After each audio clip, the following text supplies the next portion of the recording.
This is the Sports Game Podcast with Paul Catalina here on 365 Sports Extras. Please like and subscribe. I'm going to remind you to do that many more times. We're joined now by another member of the 365 Sports family, Cam Stewart, Wicked Boston, with us today. And I thought I did this last week with a friend of mine, Pierre Nugent, who likes to rage. Cam is a young guy. He's full of piss and vinegar, a slogan I will never understand in my life, but he is Mr. Boston. He was down here in Texas, which is fish out of water, no question, for a long time. And now he's back, north of the Mason-Dixon, where maybe he feels a little bit more normal. Cam and I have a shared passion. Now, he does the Wicked Boston podcast. It's all things New England sports and all of that. I am, because I grew up in Fort Myers, Florida, a diehard Red Sox fan. And the last few years get tougher and tougher and tougher for me. It is like watching something you like your dog die slowly. Like and then you're just doing it, and it's not time to let him go. Yeah. But the Red Sox suck out loud. I think the term I used, they could suck the paint off a Buick when I was texting with you yesterday. Yeah. So we're going to rage about this together. Last week with Pierre, I let him rage about his Sacramento Kings. This week, you and I are going to rage together. But just getting started as a framework for this, in my opinion, I'm going to see if you stick with me here. The morning after 2018 World Series, John Henry woke up and said, I've done enough. I've given them 4 World Series. I now have this gigantic cash cow that I can leverage for many other things. And they can't complain anymore because there's 86 years, and I turned them into the Yankees. I did what they always wanted, so they can't complain anymore. And that was the moment, let's just say November 2nd, 2018, that the Red Sox, in how we knew them, died. Yeah. It's like Tim Riggins leaving the cleats at DKR after that state championship loss. It's just like, that's it. That's it for me. That really is. Like, John Henry was like, you know what? My work here is done. I'm gonna stay here, of course. I'm gonna stay here and watch this thing appreciate value, but my work here is done.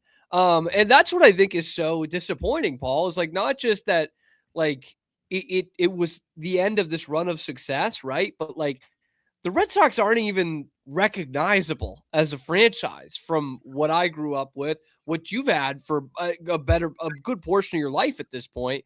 And even 10 years ago, they didn't look like this. 5 years ago, you could argue they didn't look like this, but now they look like this. And everything about the Red Sox is kind of what America's about. And it's just the bottom dollar, dude. It is just about what is going to keep that yacht flowing on the water for John Henry, and the Pittsburgh Penguins and Liverpool and FSG and the racing team. It is and we are hitting fan apathy, I would say, in this town, which is one of, if not the best pro baseball town in America. You're losing interest by the year. And of course, it didn't help that at the same time, you have the Patriots and the greatest dynasty of a generation. Right now, you still, after a disappointing exit, you've got the Celtics, who seem to do no wrong for the most part. You're growing up now. You're seeing kids grow up now, not with the Red Sox at the top of the priority list. And that is not just not how it was when I grew up, but that's never how it's been in this town. Fenway Park is yes. I love it. I love Fenway Park. I love going there. I love the history around it. It is supposed to be sold out every night. It's supposed to be the event of Boston. Now, I am of the opinion that you can keep the stadium the same way and maybe fix the plumbing and do some other things that, give some amenities there. Like people, I don't know, maybe it's just because I live in Waco, Texas, but I've seen fixer-uppers all the time where the house keeps its bones, but they change, certain functional and aesthetic features. I think for just the future of free agency and all that, they need to maybe consider that and not like, oh, this is the same urinal that Babe Ruth pissed in. Okay, great. Wonderful. Okay, that's great. Like, but also, like, if you take away that atmosphere of what that is because you don't care, and you essentially take all of Boston out of it, you're just killing your own product for no reason. Like, you can, it's going to appreciate in value because of the private capital and all these different things. Mm-hmm. But like, you really want to, like, why are you not? I don't understand why he's not addicted to winning and improving, because to me, that would be the drug as an owner of something. Yeah. And honestly, Fenway, I think, is a crucial character in this. What Fenway has become, and I'll do my preamble as well. I love the place, man. I go there and I appreciate it even more as an adult because I go there and it's like the one place I know exactly everything that's going on. I know what you're supposed to do. I know you're supposed to say. I know exactly the players, literally and like figuratively. I know everything that's going on there. I think it's awesome that I could go and have the same experience that my dad did and his dad did and friggin' his dad did. I love that. But it's more what Fenway has become, and right now for this ownership, what it represents. Like, Fenway Park is the Blarney Stone. It's Plymouth Rock. It's some BS tourist trap at this point. And that's really unfortunate, because the thing, I hear people say all the time, in these Facebook groups and among friends and families, they're like, oh, you don't like the way the Red Sox are being run? Then don't go, right? I'm sure you hear it with the Cowboys all the time. Then don't give them your money. And like, that's all well and good, but like, somebody is going to give them money 81 games a year, okay? They don't play in a domed stadium. They don't play in a multi-purpose stadium. They play at America's most beloved ballpark. And this ownership group is going to suck that nipple until it falls off. They will always have that. And that's the thing. I go to these games and I'm the sucker. I get it. But I go to these games, I go in the summer, and they're losing 5-1 in the 8th inning, and they've left 11 runners on base, and I still got to hear Sweet Caroline. I got to hear all these people from all the corners of the globe going, bum, bum, bum, and then leaving in droves because the product is ass. Like, that's what I cannot stand, and you're going to have that all the time. And I'm sorry, I've ranted about this on my show before. I don't apologize for that. But if there's one retail store I can go to on the planet Earth that I don't have to see that interlocking NY logo, it really should be the Red Sox Pro Shop right next to the friggin' ballpark. And it's not.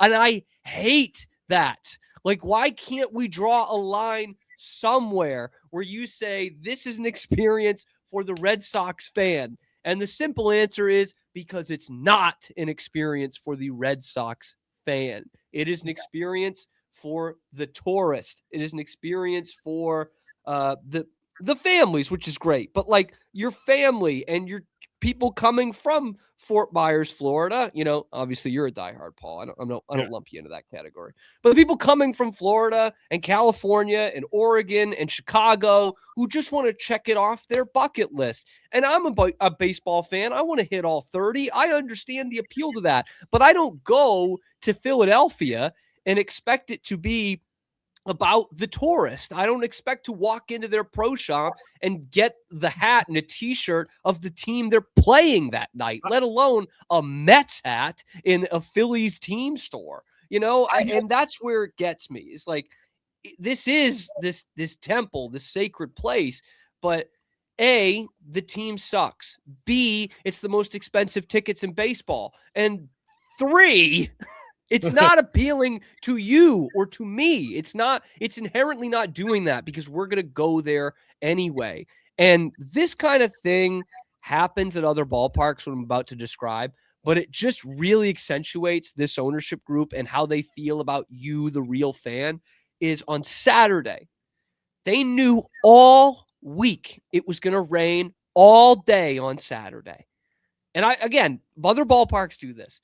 but they let you come in from all corners of New England. They make you take the tee to get in there. They have you rock up to the ballpark and, you're waiting around, so you're hungry, or you need a poncho, or you need a Red Sox jacket. They let you spend all that money, and then 10 minutes before first pitch, they say, too bad, so sad, come back in 2 months. Like, that is the epitome of this Red Sox fan experience. And that's what really sucks, man. The Fenway that we knew, and to some degree, the entire fan base that we knew, is not the same because of this mess that they've put themselves into the last basically decade here that really they didn't need to get themselves into. No, I could not agree with you more. When I go, I have a map on my wall that was given to me by my family for my birthday a few years back, about with like a little push pin thing of every ballpark I've been to. And so when I go to a ballpark, you put the pin in and do that. And I want to get to all 30, but in none of those trips, look, I bought Padres hats and I bought Cubs hats when I was there, just because my buddy and I we like to immerse ourselves in the local thing. Like the only hat I'll never buy any other AL East hats. Never going to do that. Yeah, if they're not an offensive team, I've gotten on board with that. Like it's just to me, most of them just they hang on the wall now. Yeah. But but I when I was at Wrigley Field, I immersed myself in Wrigley. When I was at I don't know, what is it? I just always want to call it Comiskey, but the new one. They change their name every couple. Change their name all the time. Field. Yeah, right. Yeah, guaranteed. The T in the middle. Yeah. Right field. I wanted to immerse myself in that. I wanted the experience of, let me hang with the locals. Let me have the experience of that. I don't expect them to accommodate me as a tourist, other than I bought the tickets. I'm here.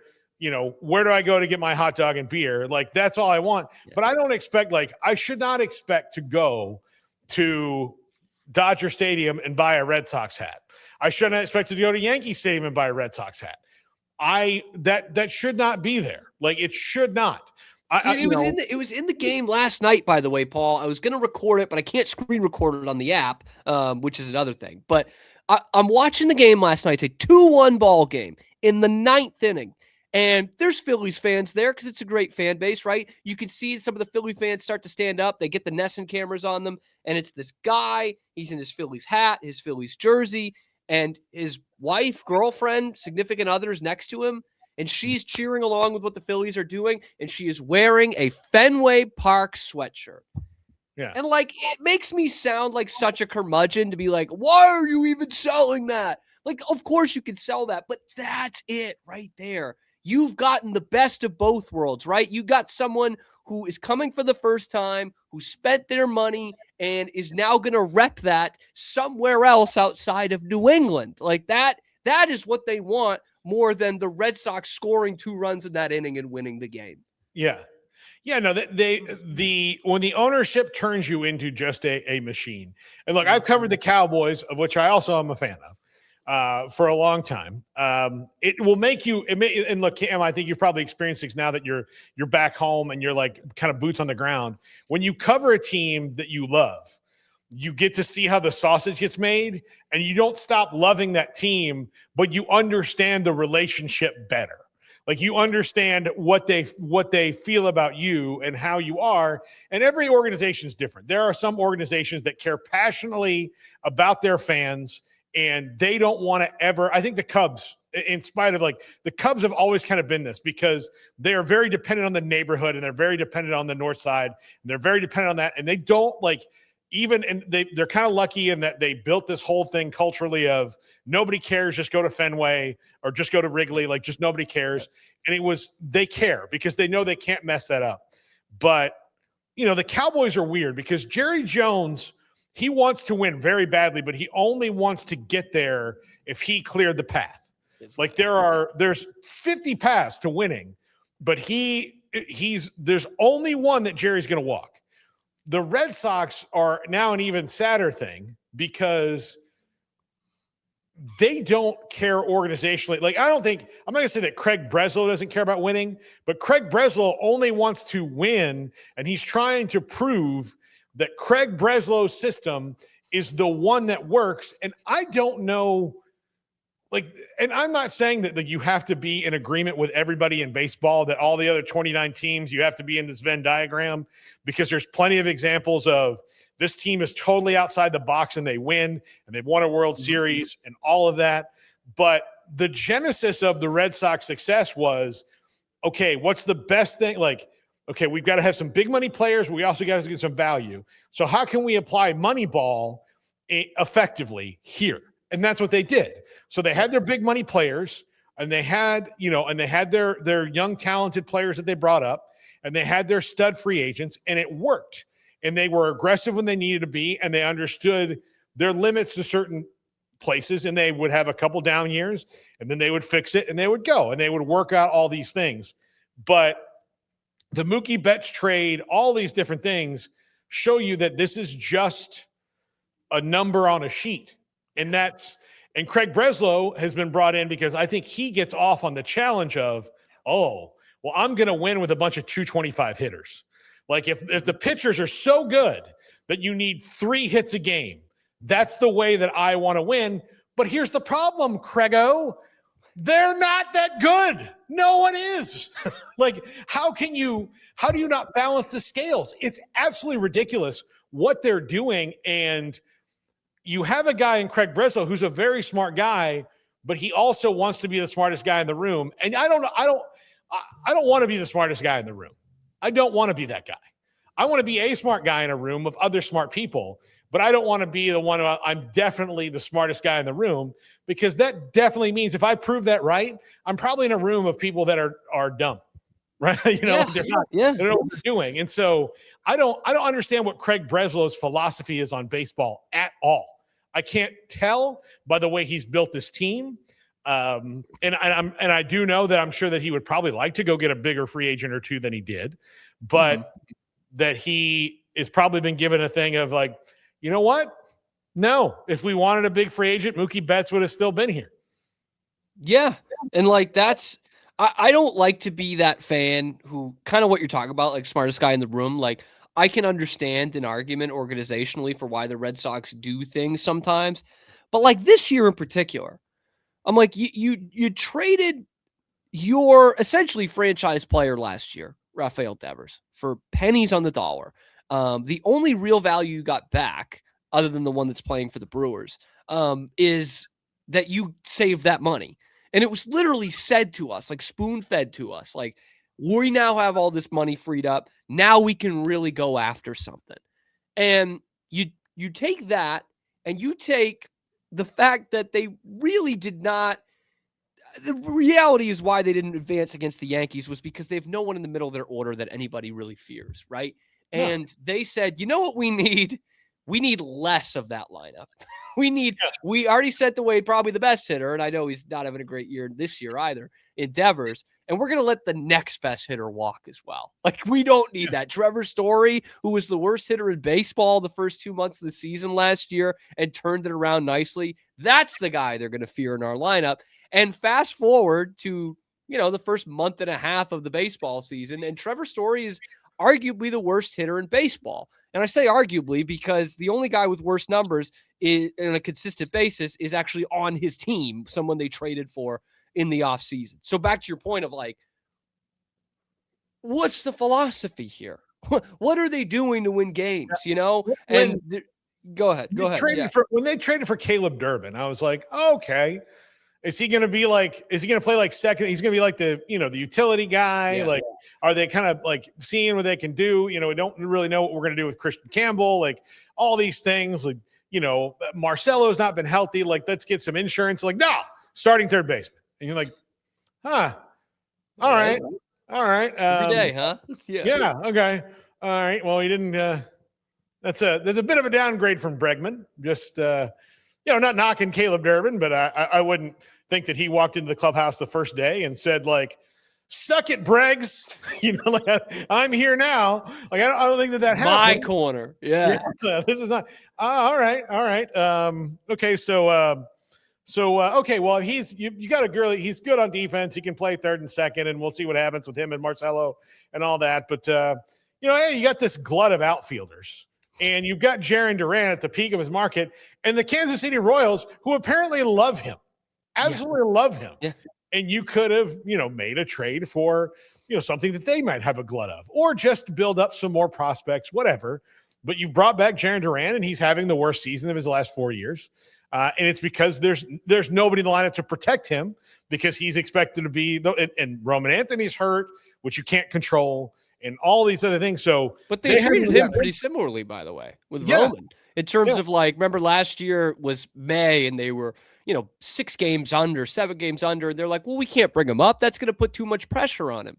And then he's 2 weeks into his career, and they say, actually, we're gonna trade our best hitter. We're gonna just trade him for nothing. And then, that guy Bregman really helped you out a lot. We're not gonna put any pressure on you, but yeah, he's not gonna be on the team next year either. So, and you're gonna bat leadoff. How about that? Like they did the same thing to him. Yeah, it's unbelievable. I don't know. There's no organizational true north other than how do we keep this above? Like, how do we keep hitting the nut? Right? Like, as long as we hit the nut, that's fine. And that is not what the Red Sox have ever been designed to be. Like, this is like, there's so much lore and all these things about them.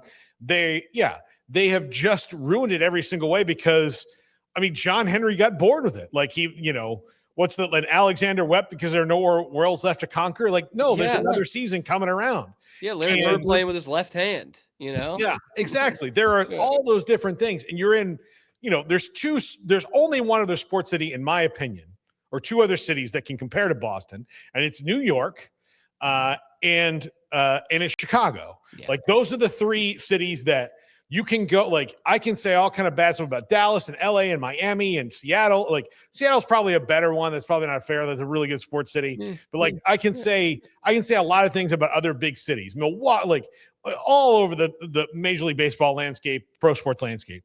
The best 3 pro sports towns, hands down, Chicago, Boston, New York. And the only way you'd rank them is just your personal preference. But if you're a sports fan and you go to those cities to watch a game, whether the team sucks or not, they're invested. They get it. Like, they're doing it. And the only people who aren't invested in Boston right now are the team that everybody turns to most of the time. Like, that's every day. If you told most Red Sox fans, like, hey, you had the Pats, you had this run, they're not going to win another World Series or another Super Bowl for 25 years, but the Red Sox will win one every 3 years in that time. They're like, oh, who cares? All right. Who cares? Who cares? Like, okay, that's what we want. Like, we're not trying to embarrass the Jets. We want to embarrass the Yankees. Like, that's the thing. They've got all these World Series. We're trying to catch those bitches. So let's go. Like, that's what they want to say. So you have got something that people in your area, you don't even need. Here's the thing. He doesn't even need the tourists. No. He doesn't. It's a bonus. It's an absolute bonus. There are places, the Marlins, the Rays, the Braves even, who have a great situation. They need people to come in from other places to go to the games. The Yankees, Red Sox, Cubs, those teams don't need them. They can just worry about, how can I make the people in Boston happy? And you will never not sell out a game. The tourists are a bonus. I should be happy to pay $350 for a seat well down the line, because I don't live in Boston and I'm not a season ticket holder. And I happen to get lucky that somebody's got a bris that they have to go to and their tickets are for sale. That's how it should be. That's how it was. And it's clearly not that anymore. And, so what does that mean for, if you are a player who already knows it's going to be hard to play in Boston, who already knows that they don't care about their stars because they traded the 2 best players from the 2018 World Series for nothing. Yeah. Nothing. Of all the pieces they got from those 2 trades, the only person who's really contributed to the team in any kind of meaningful way and just the amount of volume he's played is Connor Wong. That's it. We're redefining meaningful, It's not meaningful. It's just right. Like he's been like, he's still here. Yeah. He's a backup catcher. Yeah. Who's had a couple of good streaks. Like, that's it. Helped him get in the playoffs last year because he played really well. But like, Connor Wong is not Jason Varitek. And so you have all that. That's all you've got. And so if I'm a free agent, I understand why you call up. I'm using, this is a bad example because I don't think they wanted him that bad, but Pete Alonso, you call up the best right-handed hitter or power hitter that you could get that could rake at Fenway. over the monster all day long. And I'm like, I mean, we actually heard it post game last night. Kyle Schwarber, who's another guy. Like, I can understand an argument for why you don't commit big money to Kyle Schwarber. You know, at this point in his career, I can hear it out, right? But he said they met with him. They had a Zoom call in the offseason, and he said that's all it was. We just kind of caught up on Zoom. Like, this is a guy who had played here, and in the 4 years after he left, where you decided we'll have Masataka Yoshida and Alex Verdugo instead. In the 4 years after he left, nobody in the National League hit more home runs than Kyle Schwarber did. Like, he's like, he absolutely raked. And one thing you really need, I agree, more right-handed than left-handed, but one thing you need is some pop. And like, you can't score runs at Fenway. And I got to hear Kyle Schwarber, one of the premier power hitters in baseball, saying, yeah, I just didn't feel like they were that interested. You know, that's kind of all it was. The other thing that they did at the beginning was the Yankees had this roster full of murderers, right? And they went out and got A-Rod and all these things. And so they counteracted that with Manny Ramirez and Poppy and all of that. Well, the Yankees right now have the best dude in the whole American League. The reason that Aaron Judge is not even bigger than he is because there's a guy named Ohtani who exists.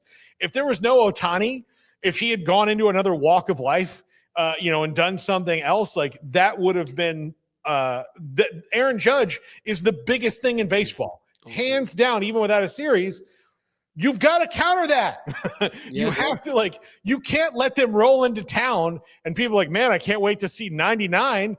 No, you can.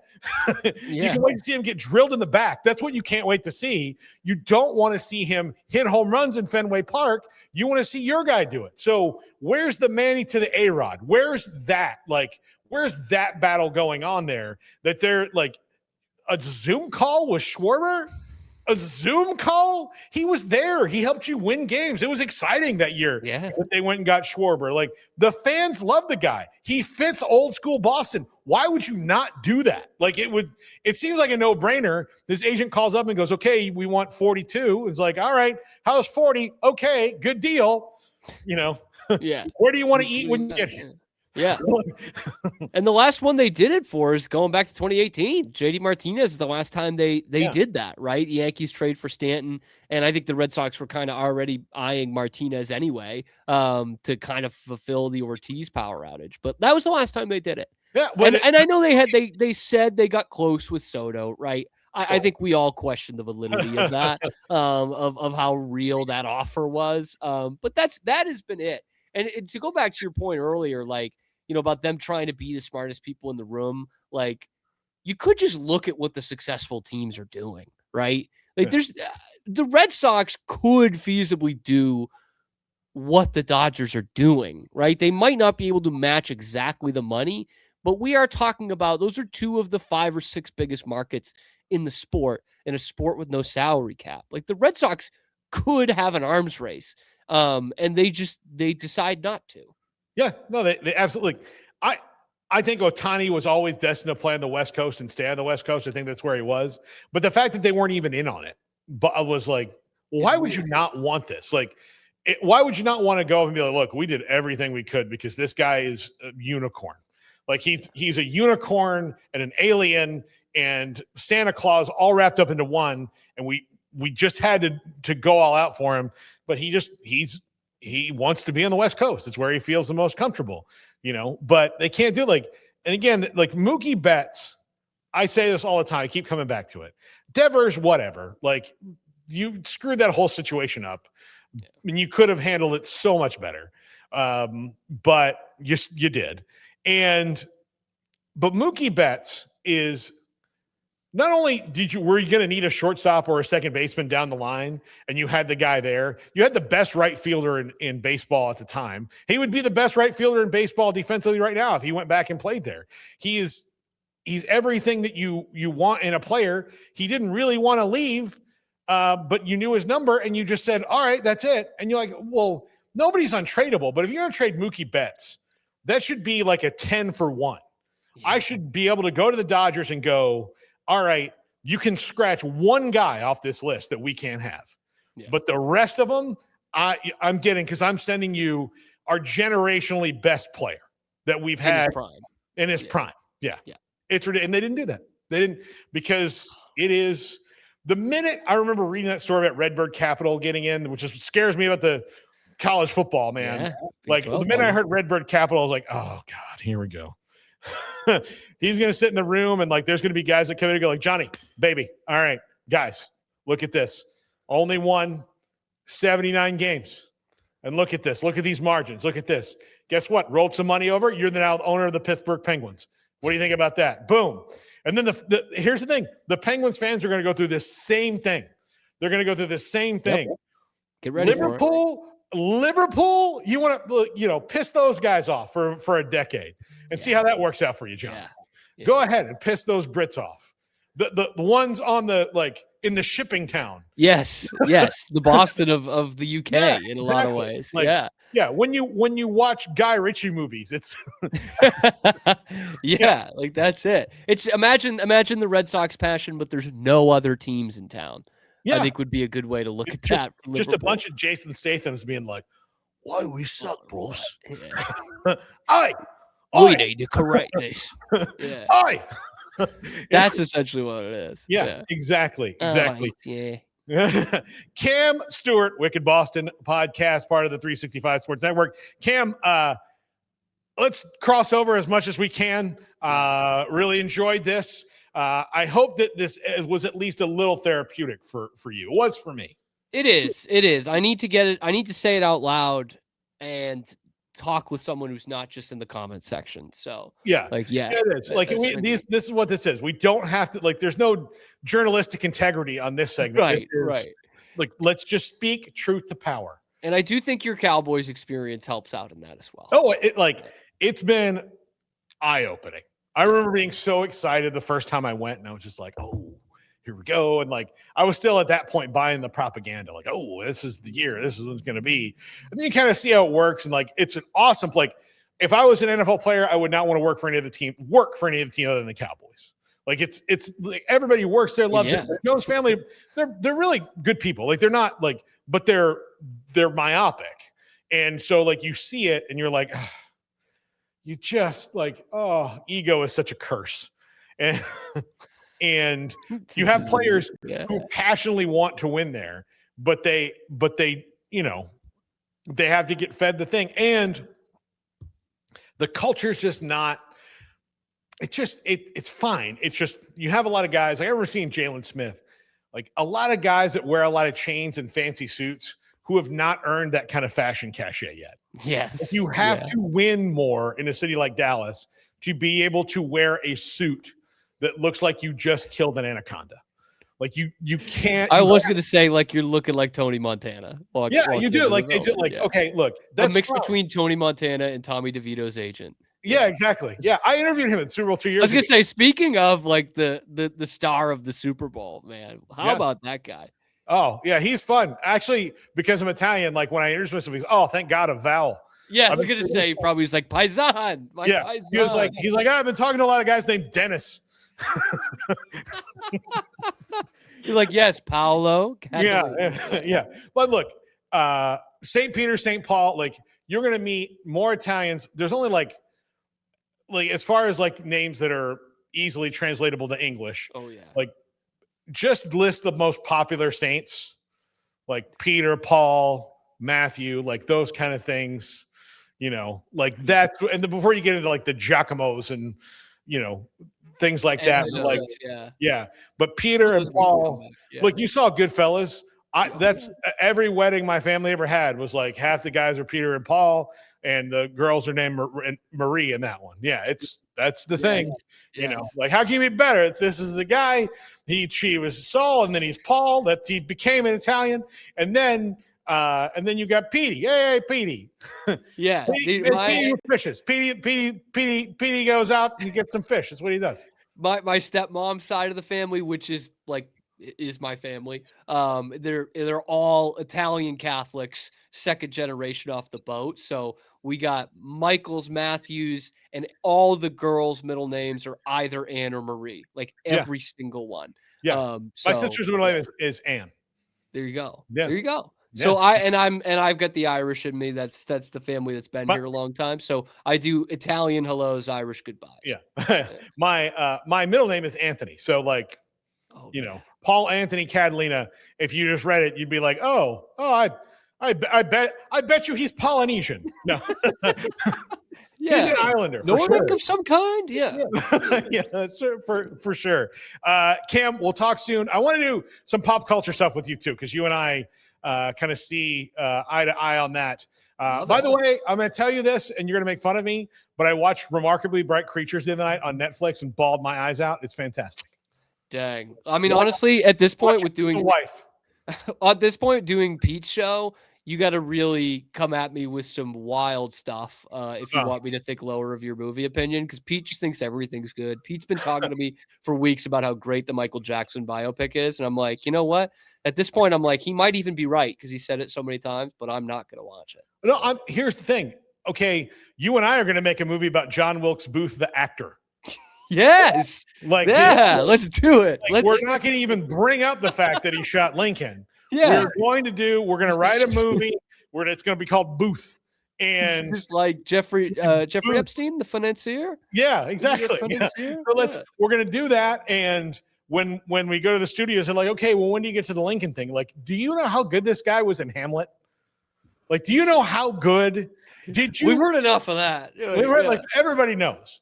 But did you know that he did King Lear in Baltimore? Listen to this Baltimore Sun review. He did King Lear in Baltimore. And John Wilkes Booth made Broadway.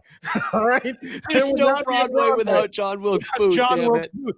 Okay. Like, all that stuff can be true, but he did this thing that makes me not want to, a guy can build 10,000 bridges and shoot one President Lincoln in the head. He's not a bridge builder. He's Lincoln's assassin.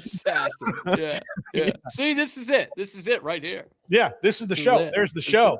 Cam Stewart, Wicked Boston. Love you, buddy. Talk to you soon. Hey, great having me, or great being on with you. I'm sure it was great having me, but great being on with you, man. I appreciate it. All right, we'll talk soon, Cam. This is the Sports Game Podcast with Paul Catalina, 365 Sports Extras. Like and subscribe, please.